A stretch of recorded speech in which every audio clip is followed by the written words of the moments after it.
Hello everyone and welcome to the FPL Cougars show. I'm Chris. I'm Kieran. And today we're just talking about our Cougar Cub picks. As you may have watched last week, this is our new show. We just talk about differentials and our picks. Kieran and I compete against each other on a weekly basis to see who will come out top at the end of the season. Keek, I had Richarlison, didn't I? And I had some alright points. Yeah, you got the assist with the 5 points there, so not too bad. And I ended up picking Mane with the 3 points, who I obviously expected to get some points. And it's Mane in the end, so obviously blanked. But so total wise for the season, I'm now 43 points and you are on 54. So that haul from your Ziyech last week has still paying dividends in the overall leadership. So yeah, definitely. All right, so moving on to our picks for Gameweek 10. Do you want to start off by talking about, is it Ferran Torres, isn't it? Ferran Torres, yeah.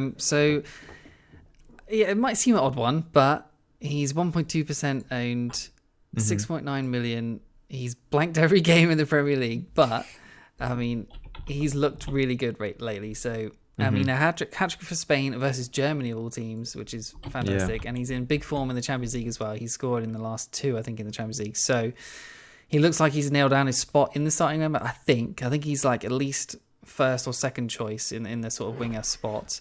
I think he's a risk, obviously, with the rotation at City, but I think it's time that you could possibly put him in. Obviously, differential. So his stats wise, 9 shots, 2 big chances, 2 key passes, 0 big chances created, but an XG of 1.41, an XA of 0.43. So they're decent stats, and they have been against tough opponents. So the fixture swing for City, as we've mentioned in the main show, is a big thing for them now, and City has got to turn it on because they're languishing 1 point behind Man United, who obviously have been getting all the plaudits of being absolutely awful so far. So Burnley, Fulham, West Brom at home in 3 of the next 4 games.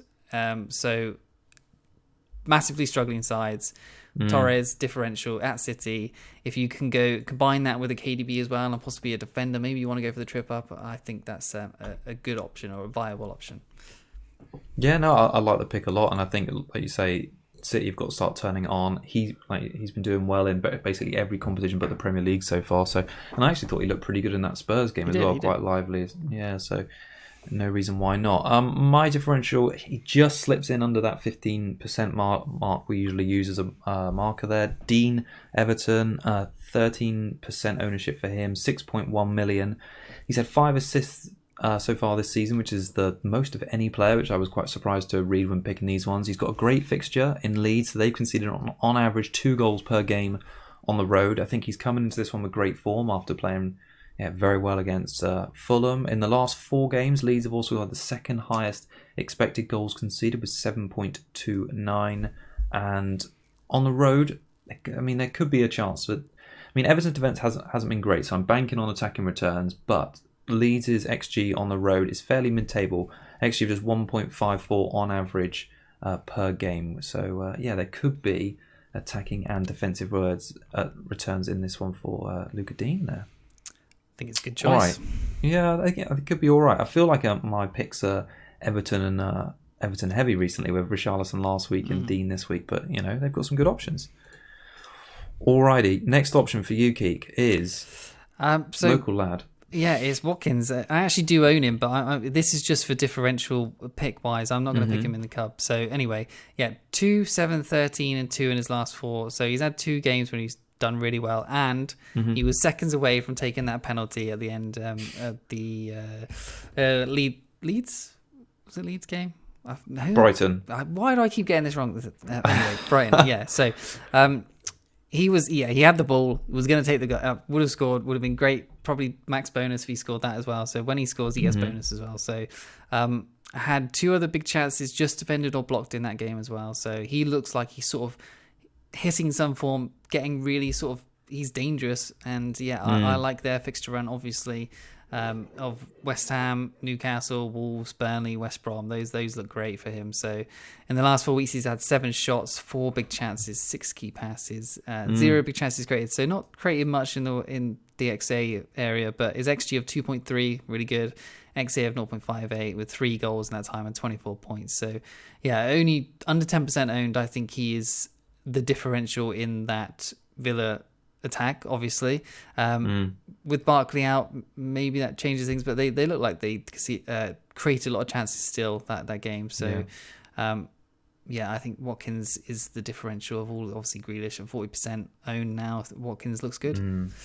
I think Watkins has got a good chance at, this weekend. And like you say, after this, the fixtures are still good because you've got to think about the longevity. If you're going to put a differential in your team, they've got to have good fixtures after that. Exactly. My second one does too.